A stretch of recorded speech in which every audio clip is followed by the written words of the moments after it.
Okay, let's go. Okay, so hello everybody. I'm Carpentier from INRIA in Paris. And today I will talk about how we have been able to accelerate physical simulation for robotics, mostly for rigid body dynamics. The question that we need to ask today is that why we are still working on the physical simulation in the area of world modeling. So just, one of the main purposes currently of using simulator is for generating synthetic data, and this is the purpose of the workshop of today. So it might take many hours for training such a policy. So this is an example of NVIDIA policy from the extreme papers, so which correspond to 12 power 11 calls to the simulator, more than 50 years of simulation in reality, which has also a cost because we do compute, and this is a physical problem, and which can also correspond to carbon footprint emission. So this is huge. And in all these scenarios, we mostly use simulations as a digital twin or for sim. Today, when we think about world model, we should think in 2 dimensions. At least on one side, we have a physics-based simulation, and which is mostly using scientific knowledge to build the simulators. So with fundamental limitations in terms of complexity, symmetrical gap, and which remains static models. And today we have the trend of data-driven world models, where we still suffer from many issues, also like hallucinations. This is data hungry, and which might also lead to physical inconsistency. And when we speak also about simulators, we should also think about if we want a simulator for being very fast, and if we want to do MPC, so model predictive control, or on the other side, just if we want to do massive batch computations. So I would say that we have 2 trends: CPU-based simulator for being very fast, and on the other side, for massively building samples, we can use GPU-based simulators. And ideally, what we would like to do as a community is to build and to converge towards an ideal simulator, which is both fast and being able to generate large amount of data. So I will talk today about how we can accelerate physical simulation, even if it's a very hot topic in the field, and what accelerations mean. So we should see acceleration into 3 main topics: so algorithm, architectures, and parallelism. So when you speak about algorithm, we have all the nice material by Roy Firestone and colleagues to build very efficient dynamics algorithm for rigid body. We can speak about sparse solvers, first and second order optimization techniques, proximal complementarity techniques, and also when we want to do the complete derivatives, analytical derivatives. In terms of architectures, we can think about between GPU, CPU, TPU, and other kind of infrastructure. Also about memory layout, how we use vectorization, compilation, and also differential pipelines if we want to compute derivatives. And on the right side, if we want to also build massively parallelizable simulator, we need also to think at the same level, solver level, and body joint level if we want to leverage parallelism. So the vision that we have in the team that I'm leading in Paris is that we have been able to revisit simulations in the lens of modern optimizations to go towards scalability, efficiency, robustness, and differentiability. So how we have been able, in fact, to break the simulation problem is a key answer. I will provide the key answer throughout these presentations. So I would say that everybody in this room is almost familiar with the thematics of simulations, which is composed of 3 main stages. The first one, which corresponds to collect contact points between different geometries composing the scene. Collision resolution means that we want to find forces and motions governed by the physics laws. And then we have time integrations because we are discretizing a differential equation. So in terms of collision detections, so this is if you have an object in the scene, you need to do n-squared queries to try to infer the contact state between the different geometries. So if you are able to reduce the computational burden of collision detection, you will be scaling quadratically with respect to the number of objects.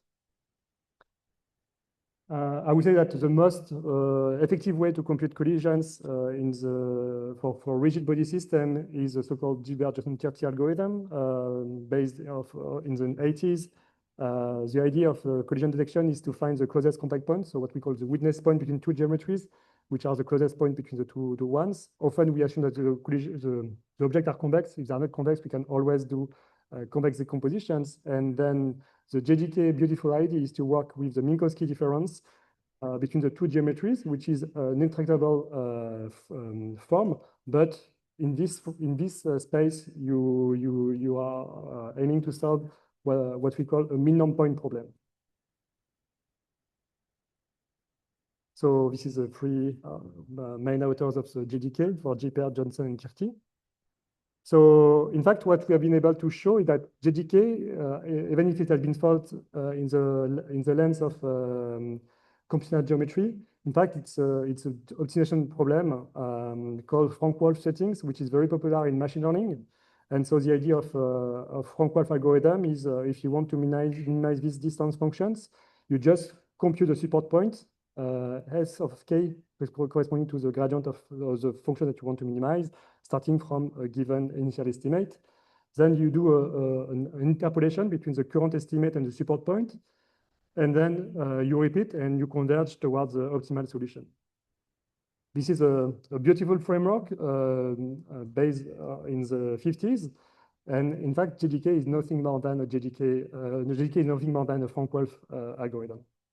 What we have been able to do is to leverage acceleration techniques coming from modern optimizations like Polyakh-Juliski or Nesterov acceleration techniques to accelerate this kind of algorithm. So Frank-Wolf and JDK are first order techniques, but you can try to dump the oscillations to reach fastly the optimal solutions. And so you reduce the number of iterations that you need to converge. And in practice, what we have been observing that you can divide by 2 the number of iterations to converge. So this is the new JDK++ algorithm, accelerated ones. And this corresponds just adding two steps to the original implementation of JDK. And this is a sketch, but the idea that you converge very quickly towards the solution. So everything has been implemented inside COL. So COL is an extension of the initial and seminal work by Dinesh Manoshta and colleagues called SCL, with many more algorithms, more robust and also more efficient. And we have been able to implement JDK++ in this framework. So if you want to use it, it's already available.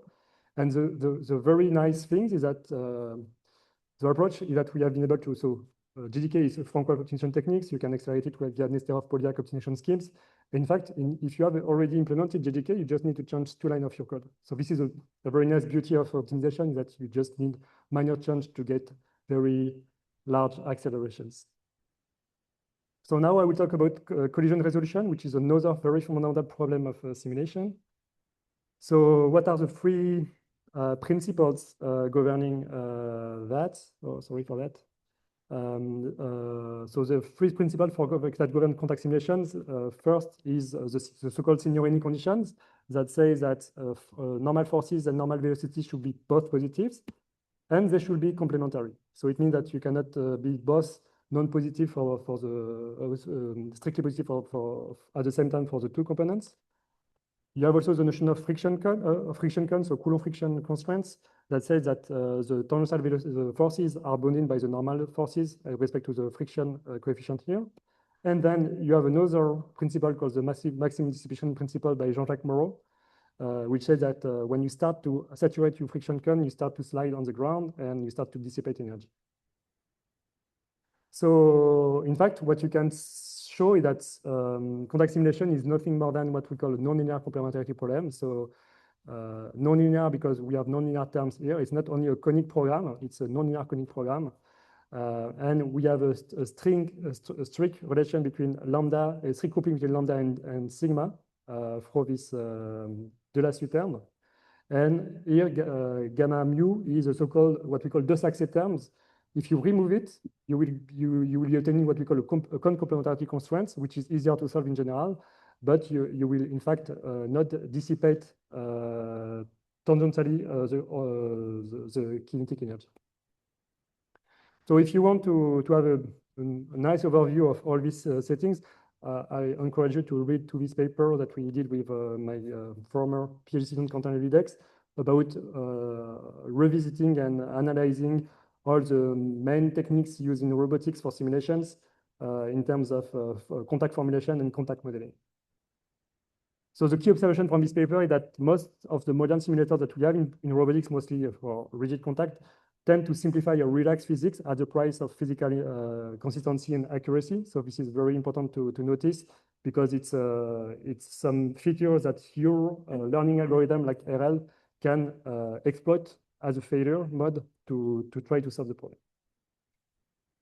So I will now briefly cover how, in fact, we are able to solve this kind of nonlinear complementarity problems. So again, these three conditions, breaking, sticking, and sliding, can be covered by these complementarity problems, nonlinear. And in fact, you can also recast it as optimization settings. So which an interleave optimization settings where you try to minimize these quadratic terms under the constraint that sigma is equal to the velocity terms plus a covariance term times lambda plus g, which is the drifting velocity of the contact points. So what we have been able to provide is a new proximal IDMM algorithm, which is able to very rapidly solve this problem. So I will cover how it works now. And so the idea that the key progress that we have been able to make is that we are able to converge fastly and also accommodate for e-condition problems via the notion of spectral decomposition. So the idea that we will try to exploit the conditioning of the Delassue matrix here to be able to accommodate for e-condition problems. So first, what we do is that we use what we call proximal regularization, which is the techniques coming from proximal optimizations, which enables us to work with a purely rigid scenario or compliant scenario as you want. We also provide a spectral rules that I will explain nowadays, after that, sorry. The idea is that when you use the spectral rule, you are able to really be able to simulate this stack of cubes. So just imagine that you have gigatons and microgram, and we are able to simulate it without any burden motions. While here, if you just use classic techniques from optimization, you will start to have artifact motions which come from the fact that you are not able to solve properly the problem. So the idea of spectral optimization is really to accommodate the steps that you are making according to the conditioning numbers of your problem. And so this is the rule that we provide, which is a spectral rule, which accommodates according to the M over L is just the conditioning number of the problem. And you can use that to have update settings for your scenario. So what you can see here on this curve is that compared to classic IDMM, we are able to converge much more rapidly and much more aggressively towards the optimal solution. So what is nice is that it has been also reproduced recently by Disney Research, integrating in their new Camino simulator. And IDMM NCP is also our formulation. And what they have acknowledged is that it's very efficient to handle very complex scenarios, as illustrated here, or by this Iron Man, which is a very complex robot, much more complex than the robot that we have today, with 57 links and 67 joints. So this is a keynote by Jensen showing Camino. But this is using a part of our ideas. So another progress that we are making is about, so when you solve optimization problem, you are often involved in solving this kind of problems, which means that you have the Delassue terms here, a compliance term, time forces, which equal to the right-hand side term which it's evolving according to the iterations. And when you want to invert the Delassue matrix, often it's a cubic in the number of contact points. And what we have been showing is that we can go towards a linear complexity solution. So breaking from cubic to linear is a very huge progress, which means that now we can scale simulation if we want.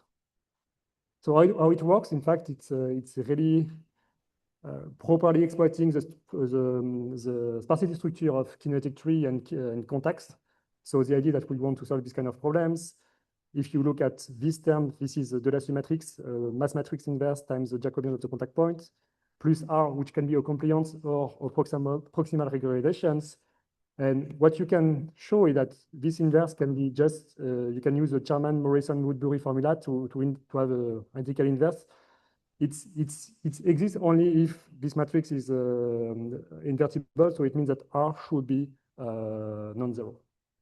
So this is the formula, and what we can here recognize as a beautiful term is the mass matrix, which is augmented by some inertia coming at the contact level. So the question that now we need to face is how we can invert this mass matrix, augmented mass matrix. And so what we have been able to produce is this new type of algorithm. This is a general extension of algorithm coming from Roy Firestone. So the idea is that the Roy Firestone books is covering mostly the kinetic tree. And what we have been adding to that is that we can also work directly on graph with minimal complexity algorithms of this form. So the idea that this is ABA, what is solving, and what we have been adding is these terms, which is coupling two links together. So, and this, I won't cover directly how it works, but the idea is that this problem, it becomes a graph problem, and we can efficiently solve it in a very minimal complexity manner. And going from, again, cubic complexity to linear complexity respect to the number of contact points, which is a very big step. So if you want to see that during the conference, Ajay will present it this week during INRIA. Other points, which is also fundamental to solve, is about so often we just compute one contact point between geometries. If you look at modern simulators, they are trying to cover many contact points, like in Mujoko and so on.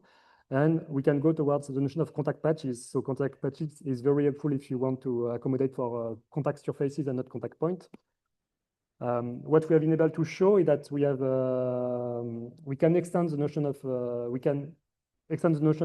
complementarity to planar contacts.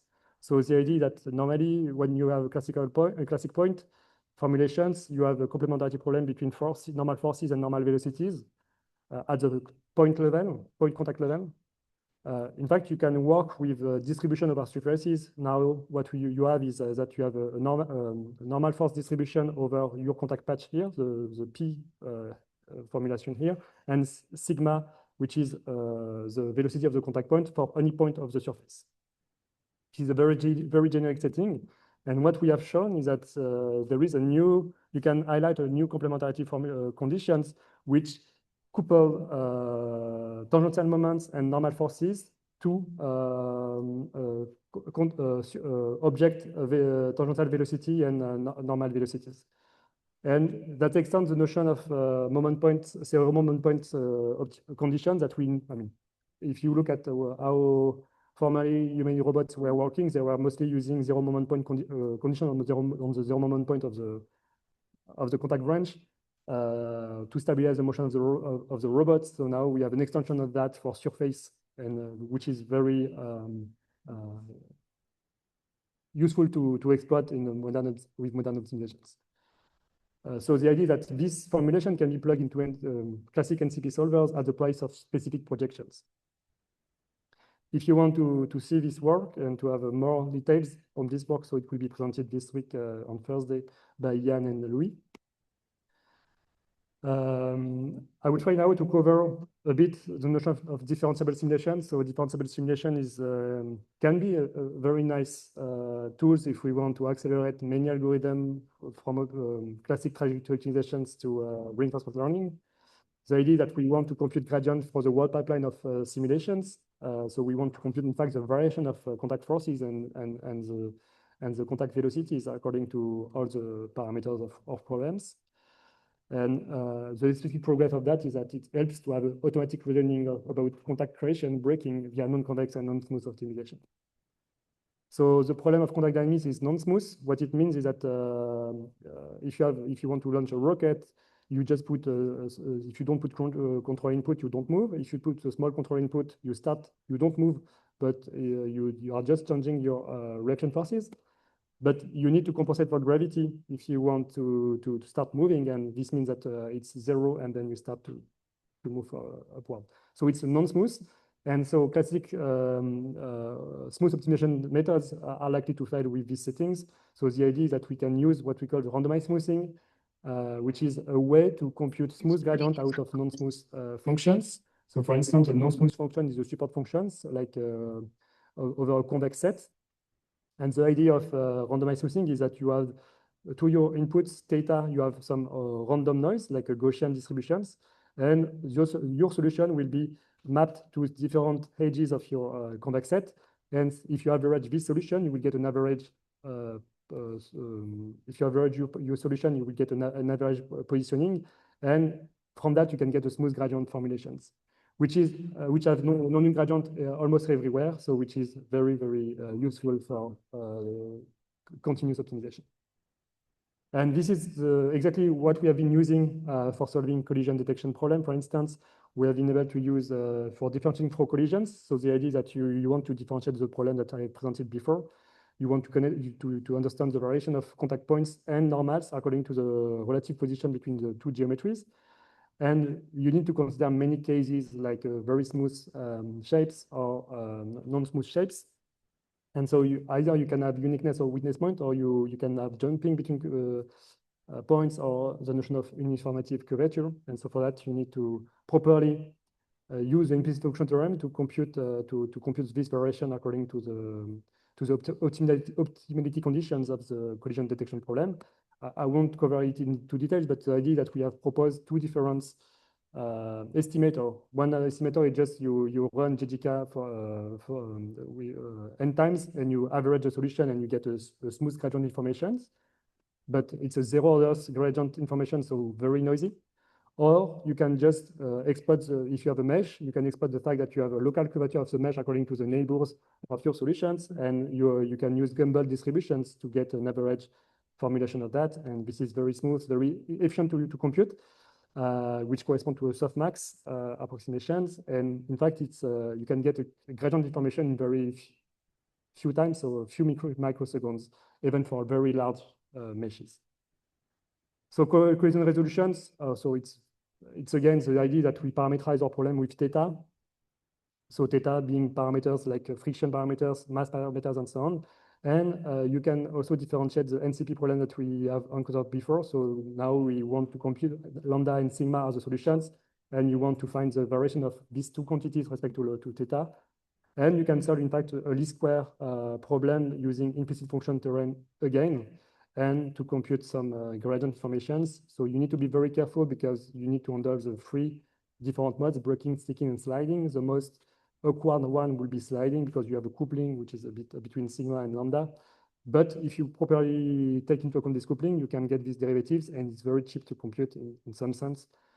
So what it means is that if you take the Atlas robot here, if you do the simulation, it's 100 microseconds. If you compute the gradient with our solution, it's 95 microseconds compared to more if you use finite differences. So the idea that at the price of forward simulation, if you double the price, you can get the derivatives almost for free. So, and it's very, very efficient. So you can scale with very complex scenarios, and it's up to 100 times faster than alternative solution of the state of the art. Finally, I would like to conclude a bit my talk by also advertising for the tool that we are building in the team. So for us, open source is a catalyst for disseminating the research works and to go also towards real-world applications. The philosophy that we are trying to follow is more with less, in the sense that we want to build very advanced software with less code, compute data, and bugs. So one of the first framework that I've been working on during my PhD is Pinocchio, which is now very used by the community. We also been working on robot perceptions with Megapods, for instance. The techniques that I presented before, we have also made some open source solvers like ProcSuite, which is using proximal algorithms to solve QP problems and differentiate for that. Also for trajectory optimizations. And all the simulation techniques, so beyond Pinocchio, we have the code for collision detection, which is very modular. You can plug to any applications. And we have Simple, which is the new simulator that we are now building with many nice features for simulation, for differentiable simulation. So this is my team at INRIA Paris and in Paris. So I would like to thank you, and I'm ready now to take questions.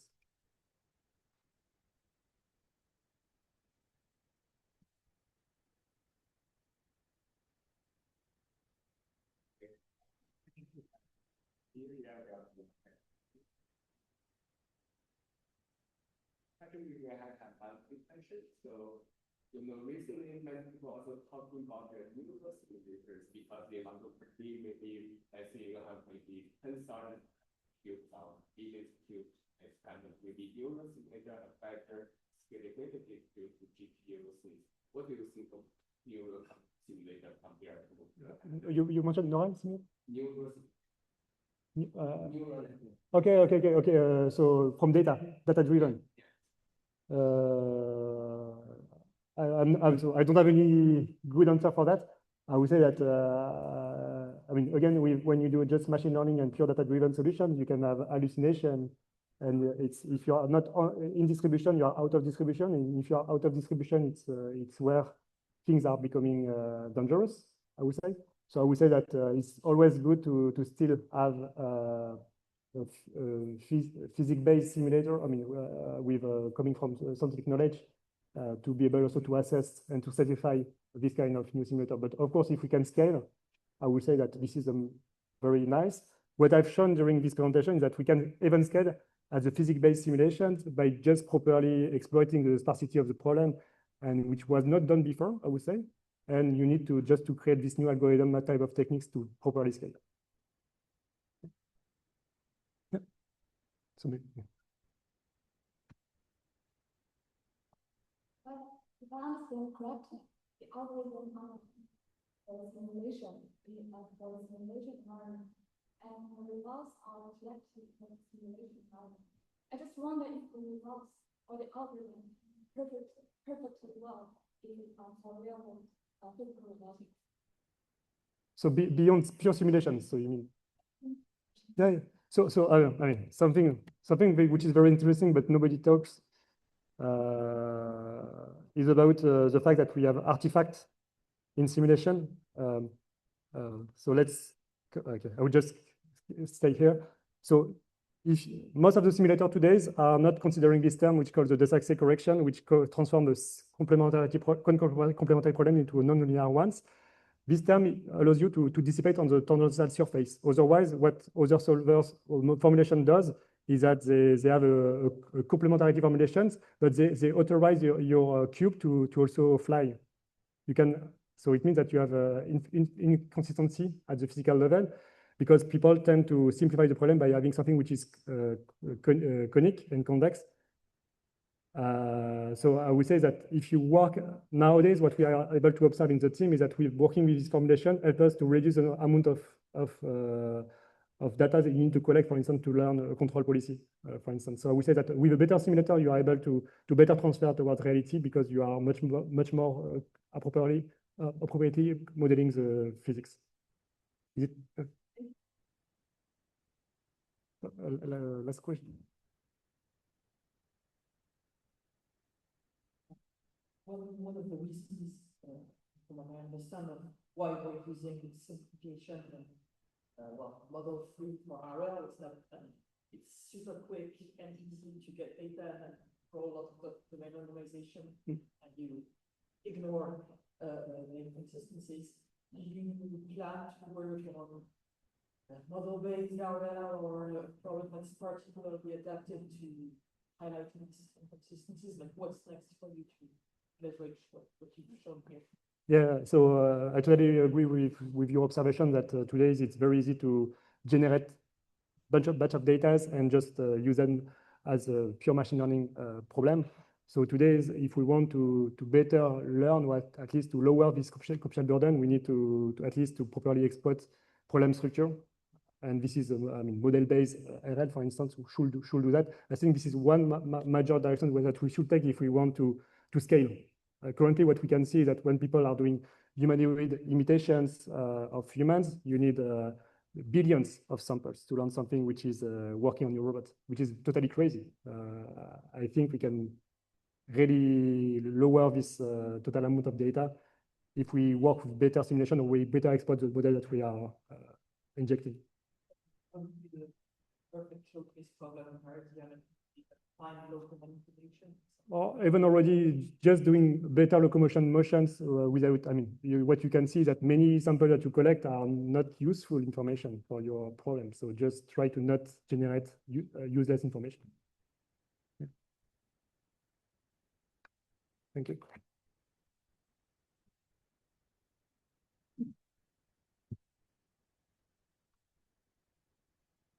Thank you very much, Justin, for your question.